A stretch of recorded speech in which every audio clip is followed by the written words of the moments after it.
జగన్ కోట రహస్యం. విశాఖ రిషికొండపై 500 కోట్ల రూపాయలతో రాజభవన నిర్మాణం. సద్దాం గాలి భవనాలను తలదన్నేలా. 3 ఏళ్ల తర్వాత బాహ్య ప్రపంచానికి ఆ దృశ్యాలు. మార్బుల్స్ ఇంటీరియల్కే ₹1 కోటి ఖర్చు చేసిరట. మీడియాతో కలిసి ప్యాలెస్లోకి టీడీపీ నేత గంట వెళ్ళిండు. అయితే ప్రజావేదికను కూల్చిన జగన్ తన కోసం భవనాన్ని ఎలా నిర్మించుకున్నారని ప్రశ్న. ఈ నిర్మాణంపై త్వరలో చంద్రబాబు నిర్ణయం తీసుకుంటారని వెల్లడి అంటూ ఒక వార్త కనిపిస్తూ ఉంది.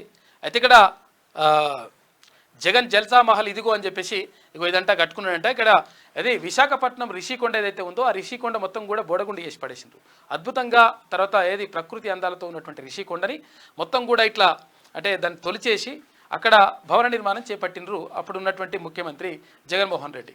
అయితే చేపట్టిన తర్వాత ఇది ఎందుకు కడుతున్నాం అంటే ఇది పర్యాటక కేంద్రం కోసం కడుతున్నా అని చెప్పిండు. ఆ తర్వాత లేదు ఇది ప్రభుత్వ భవనాలే, ఇవి సీఎం అధికారిక నివాసంగా ఉంటుందని చెప్పేసి మళ్ళీసారి లీకులు ఇచ్చారు. అట్టిట్లా వేసి అది కాదు ఇదిగా అని చెప్పేసి ఈ విషయాన్ని ఎవరికి కూడా బయటకు చెప్పలేదు.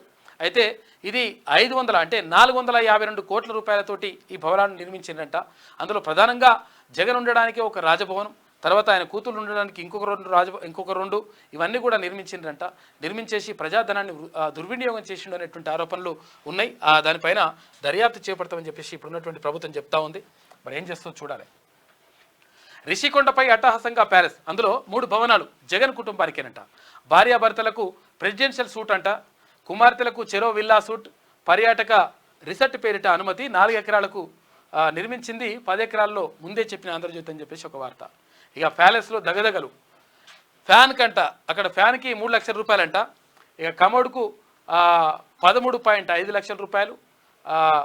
బాత్ టబ్బే, ఓన్లీ బాత్ టబ్బు 26 లక్షల రూపాయలంట.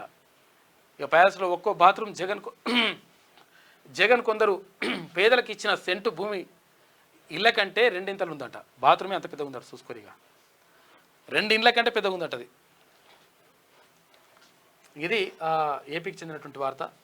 కాకపోతే తెలియాలి కాబట్టి చెప్తా ఉన్నాం మనం.